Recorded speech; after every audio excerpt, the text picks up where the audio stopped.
उर्फ संतोष देशमुख यांच्या हत्या प्रकरणानं संपूर्ण राज्यात संतापाची लाट उसळली आहे। या प्रकरणी अद्यापही सर्व आरोपींना अटक करण्यात आलेली नसल्यामुळे मस्साजोग येथील ग्रामस्थ आणि देशमुख कुटुंबानं तीव्र संताप व्यक्त केलाय आणि थेट सामूहिक आत्मदहनाचा इशाराही दिला होता।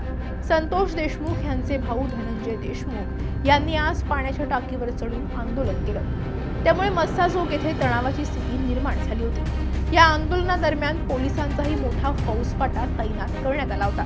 मस्साजोग येथे पाण्याच्या टाकीवर चढून काही लोकांनी आंदोलन सुरू केलं, यामध्ये धनंजय देशमुखही होते। पाण्याच्या टाकीवर धनंजय देशमुख आंदोलन करताना दिसले। गावकऱ्यांनी आणि धनंजय देशमुखांनी आंदोलनाचा इशारा दिल्यानं मराठा आरक्षण आंदोलनाचे नेते मनोज जरांगे पाटीलही मस्साजोगमध्ये पोहोचले। धनंजय देशमुख यांना टाकीवर चढलेलं पाहून जरांगे यांनी हात जोडून खाली येण्याची विनंती केली। जरांगे यांनी फोनवरून धनंजय यांच्याशी संपर्कही साधला। दरम्यान या ठिकाणी अग्निशमन दलाची देखील गाडी पोहोचली।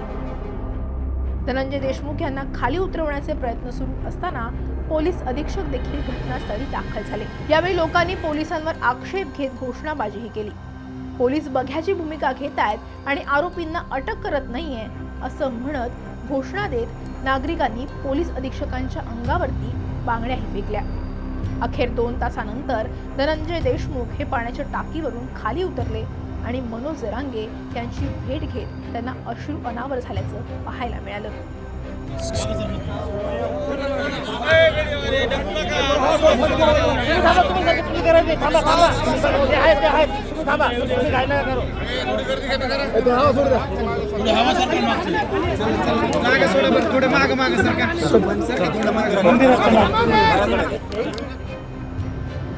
Deepak Jadhav, Maharashtra times online, Beed.